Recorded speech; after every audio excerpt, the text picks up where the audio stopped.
Hey guys, welcome back to Phoenix Wright, Dace Attorney, Justice for All. In the last part, we were talking to Miss Oldbag, and we were hearing her testimonies, and now we're going to hear some more testimonies. Alright, witness, think carefully and try to remember as much as you can before you testify. Alright, if you insist. I should be the one sighing, not you. Phoenix. Always misunderstood. Unguarded, yes, now I remember. The Nickel Samurai, that's right, it was the Nickel Samurai that I saw. Yes, it would have been convenient for him to wear his costume during the murder. He had to go to that post-ceremony stage right after the crime, you know. So he must have worn that Nickel Samurai costume when he was stabbing poor Juan. And people have been informing me that Juan's full name is Juan Corrida. Sorry, I think. I'm not quite sure. I think I'm just going to keep calling him Corrida just because I'm used to that. So, for all those, like, getting annoyed at me mispronouncing stuff, suck it up. Anyway, I knew it. I knew you'd say he was inside that costume. Oh, man, I missed an epic finger point. What? Did you think there could have been someone else inside that costume? Don't be a bad little boy, thinking such rude things. But the possibility does exist. Ah, youngins today, I told you there is no way it was anyone else. How do you know that? Because I said so, and what I say is the truth. Yeah, sure. At least she's just as delightful a witness as she was a year ago. Mr. Wright, you may cross-examine the witness. We'll cross-examine the frick out of her, because she's frickin' annoying. Alright. Unguarded, yes, now I remember. The Nickel Samurai, that's what? Alright, the Nickel Samurai that I saw. Yes, it would have been convenient for him to wear his costume during the murder. Alright, he had to go to that post-ceremony stage right after the crime, you know? Let's see.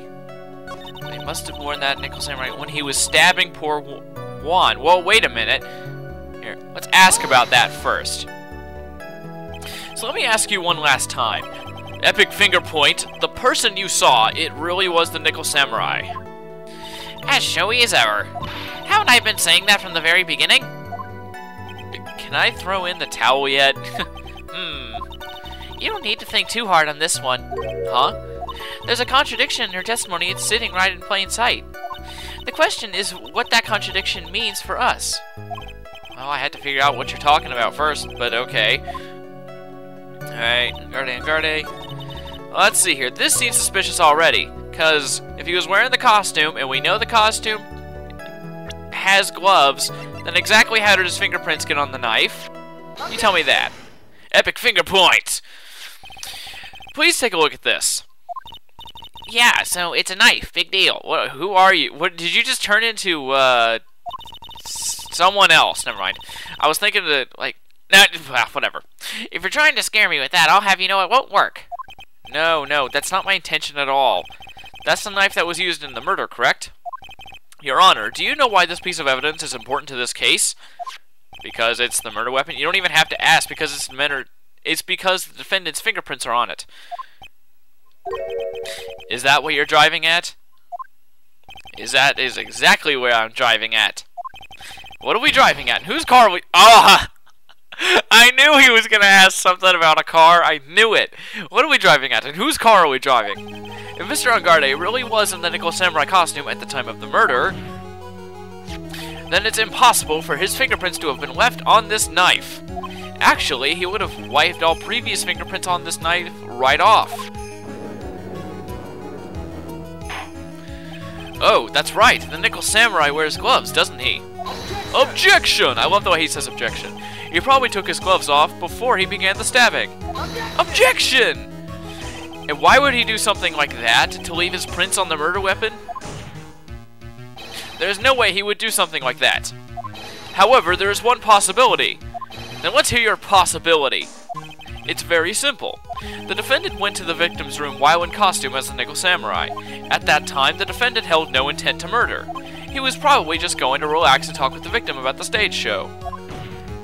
Which is why he took his gloves off. But the murder still did take place. It's well known that the defendant and the victim had bad blood between them. Yes, I have heard of that. Well, Mr. Wright, what do you have to say about Mr. Edgeworth's theory? So let me get this straight. Edward's theory goes like this. Hey, look, it's a smiley face!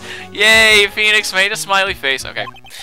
When the defendant went to the victim's room, he had no intentions of killing him. Now, up to this point, are there any problems with this theory? Oh, yeah. There is a big contradiction.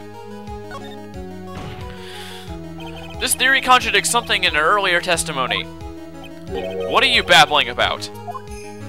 Now, for argument's sake, let's suppose Mr. Engarde was the killer. If that's the case, I think it's impossible for the killer to have gone to the victim's room without intent. Because, well, I already know what it is. He was carrying the knife. Because he could not have gone there without intent if he was holding the knife the whole time. So it's got to be the knife. There we go. Don't hurt me. Good. Okay.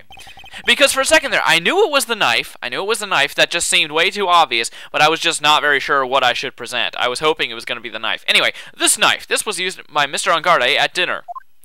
Yes, we did establish that.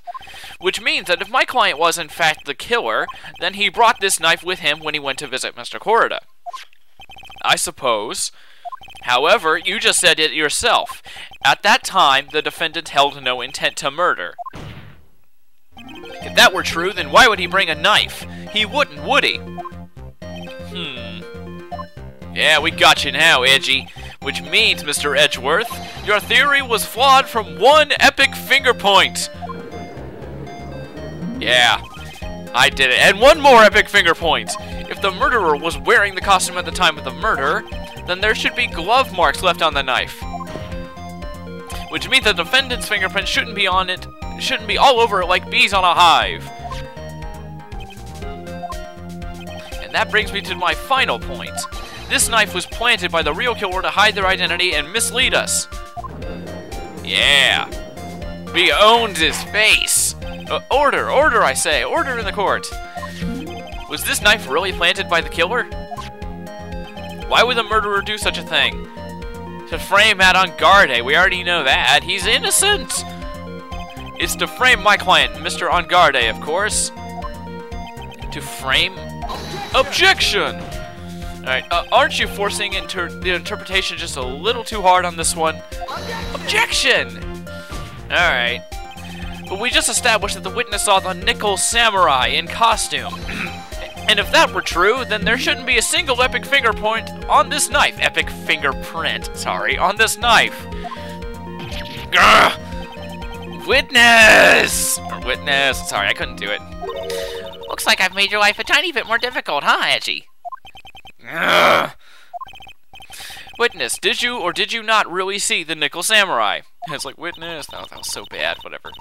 Well, I guess at first I might have forgotten, but... Are you saying you mixed up Mr. Engarde with the nickel samurai, his character on TV? But I mean, I can't really do anything about that. Look, I was waiting around in the front of the doors because, well, I wasn't waiting around for the nickel samurai, that's for sure. She wasn't waiting for the nickel samurai? Alright then, who were you waiting for around... Wait, who were you waiting around for then? That's top secret to anyone outside of security. I have a feeling that you were waiting for Mr. Juan Corrida. Am I correct, witness? Ha ha! Ah, Ha ha ha! there we go. The way you think, you are a sad amateur with a terrible case of nearsightedness. Amateur? Me? What am I an amateur of? So Old Bag was waiting around in front of the victim's room. But it doesn't sound like she was waiting to catch a glimpse of Mr. Corrida. Maybe, Phoenix, maybe the Old Bag was waiting around for that person. It's who I think me is hinting at. It's certainly possible. Miss Old Bag, you were waiting for this person to come out of the victim's room, weren't you? Okay, profiles. I'm always very careful when I'm doing this because I don't want to present the wrong thing. You were waiting for... The only other person that could have been coming out of there, due to the gossip, is Adrian. Alright, who is this person? This is Adrian Andrews, Mr. Engarde's manager. But why would the defendant's manager be in the victim's room? It seems that this is the latest rumor in circulation, Your Honor. Oh, this is... Well, this is... I see. Would you just... It just seems that you're really into the article. It can be called such a thing. This manager with the initials AA, are you saying it's Adrian Andrews? Without a doubt, the witness thought so as well. Looks like you found me out. Well, that's fine. I can throw away this whole sworn to confidentiality stuff. Witness, what in the world are you... Watch out, Phoenix. I got a bad feeling about this. A very bad feeling. I've got some information, some very secret information from a certain source. So that's why I was doing my own little investigation. In secret, of course. But what for? Oh, just for myself. Personal reasons and all that. Well, Mr. Edgeworth, how will you proceed from here? I really don't want to do this. However, I cannot simply let this point slide. I see. Very well, then. Witness, please testify about this secret information. Get ready. This is going to take the wind out of your youngins. Alright, whatever. I'm sure we're all capable of handling this, really. It's not like we're 10 years old. Alright, secret information. That Angardi is one evil, evil man. He thought he could ruin poor Juan by causing a huge scandal. Alright, so to do that, he sent his own manager to get in close with Juan. I cannot condone such dirty tricks, so I took action. Oh, and this is top secret. You got that? Nobody else but you and me know yet, okay? Yeah, and everybody that read that newspaper article. The defendant sent his manager. What a distasteful topic for this court. What? Nobody's above gossip. And it isn't. And isn't there a saying, the truth is never pleasant? Never heard that one before. Mr. Edgeworth, what about this Adrian Andrews person? We've looked into this matter and found that the truth the article proposes is in fact baseless gossip. But should this be true, then this proves that the defendant did bear ill will towards the victim. So this means I have to smash this rumor once and for all. Now then, Mr. Wright, you may cross-examine the witness.